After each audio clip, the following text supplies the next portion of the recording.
Good morning, Bucknutters. Welcome to the Bucknuts Morning 5 here on Friday, October 16th, 2020. I am Dave Biddle, and I'm very happy to be joined by Jonah Booker for his usual Friday visit. Jonah, I've been wondering all year who the starting safety would be. Ohio State's going to stick with the starting, the one high safety look. And based on Matt Barnes' comments the other day, the safeties coach, special teams coach, it sounds like Marcus Hooker, JBook, will be the starting safety, and Josh Proctor will be the top backup. But it sounds like both guys are going to play a lot. I mean, do you agree that it sounds like Hooker is the starter? And just what are your overall thoughts on the safeties?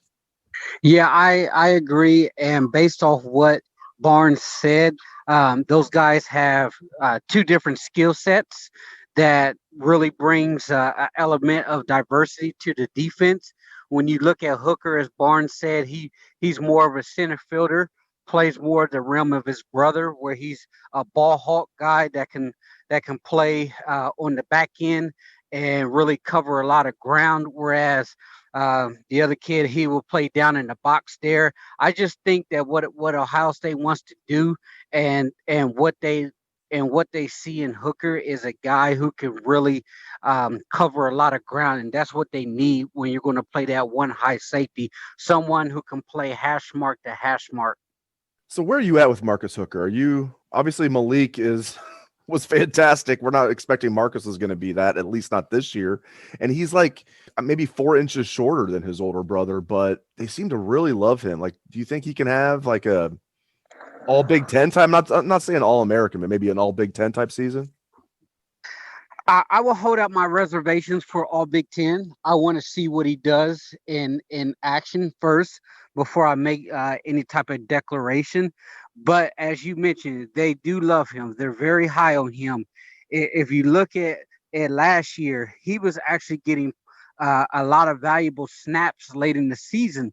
So whenever you went and when I say a lot of snaps, I say Jeff Hafley is one of the best defensive back coaches in the country, as well as a defensive signal caller.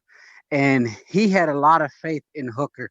And if you look at the Michigan game, he was getting snaps. He was also getting snaps in the Big Ten championship. So that right there tells me a guy in Jeff Hafley who is an extremely well-versed and well-respected defensive coordinator in college football, now head coach, thought very highly of him. And I know that Kerry Combs coming in thought very highly of him. And the one thing that you have in Hooker is he has that fast twitch pop athleticism that you want from a guy on the back end, whereas Josh Proctor plays closer to the line of scrimmage. Not saying he's not athletic, but he has a different skill set where he's looking to drop the boom on somebody. Playing him in the box makes a lot more sense, especially when you look at his size.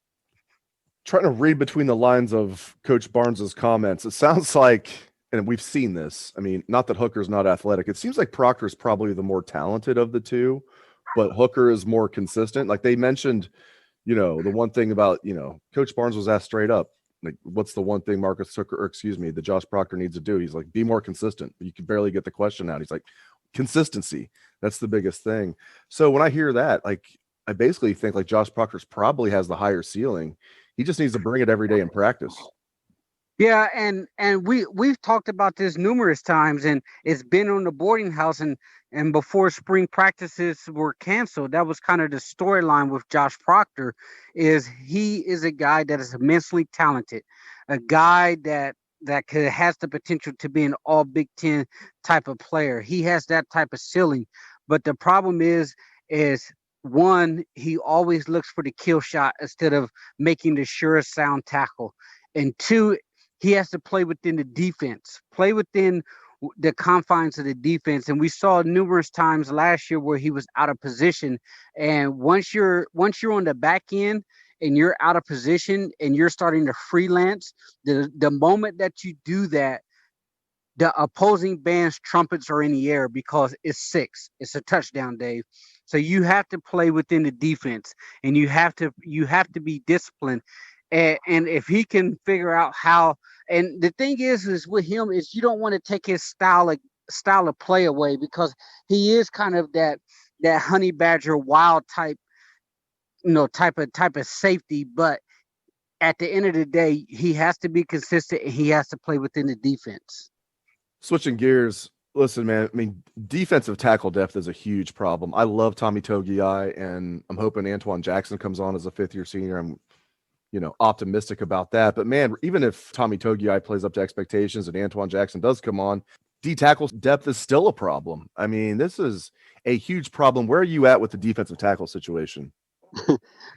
And I'll just echo the same sentiments, that we have in the boarding house, and it's kind of the same echo chamber when it comes to the defensive tackle. Is people are nervous. They within the camp they're concerned about the depth there, and I would make the argument, and same was said in the boarding house, that Tommy Togiai is probably the second most important player on this football team behind Justin Fields, because the depth is not there. It is just not there. Now, not to say that they don't have talent, because they do, but what you're looking at is a lot of young, raw guys with not a lot of game experience. And I would say some guys who are not really strong enough right now. They still need a couple more years in the strength and conditioning program, but it is a legitimate concern.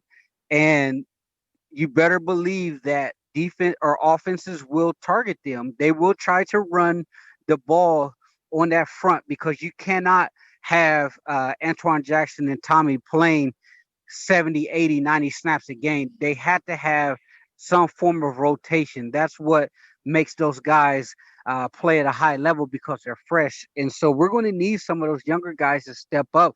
I mean, the wild card in all of this is they have to get Taron Vincent back. Like, not having a former 5-star guy getting any meaningful snaps at this time in his career is brutal. It's brutal. They really need to get him healthy and get him back. And I'm not even asking for this guy to be playing at a Big Ten level. We just need valuable reps from him. This freshman wide receiver class is special, and we know it. Jackson Smith and Jigba, G. Scott Jr., Julian Fleming, Mookie Cooper, and they're all going to play a lot on offense this year. I think Jackson Smith and G. Scott are going to play the most. And what's interesting, talking to, I wrote a story about this, talking to Coach Barnes earlier this week. A lot of these guys are showing out on special teams too, Jonah. I mean, these quotes about like G. Scott are just off the charts. I mean, you have and Matt Barnes is not a guy that gushes. He's not one of these coaches that just gushes about like guys. Quote, G. Scott is the toughest young wide receiver I've ever seen. End quote. And he's also talking about he's explosive on the outside and can do other things, but he basically says he's like a linebacker playing wide receiver as a true freshman. I mean, saying this wide receiver class is special is an understatement. I'm just so excited about these guys, Jonah. Yeah, and G's guy, he's a freak when you look at his body type. And the thing that you really have to like about him is he's a humble kid. His dad is very humble when it comes to making sure that he's doing the ins and out of trying to be the best college football player that he can be. And he came into the program a very mature kid. You could just see the way he carried himself off the field. And he has that hunger and he has that drive on the field to be great. If you look at him when he was away from Ohio State, and people and the players were sent away, he was out there at Tracy Ford's camp in Seattle training, getting better, going against Richard Sherman, an All-Pro future Hall of Famer. He was running routes against NFL players. So that tells you what type of mind frame he has coming in here, and just the overall collection of talent when it comes to their freshman wide receivers. I mean, you look at the video that Ohio State just dropped this week. You saw Mookie Cooper winning in a circle drill. I know everybody wants to mention the top 3 guys, but I also love his attitude. I thought his high school film was phenomenal, and I thought that he's going to be a guy that really pops once he gets the opportunity to play at this level. But the overall skill set of the freshman wide receiver is impressive. It's ahead of the curve, because these guys have played a lot of football. The thing that you look at as far as skill position guys nowadays is they're all playing in these 7-on-7 circuits. They're all playing a lot of these All-American Bowls, and when they come in, they're coming in very mature. And a lot of these guys are ready to play right now. And I will I will take Brian Hartline's word for it. He doesn't care if you're a freshman or if you're a senior.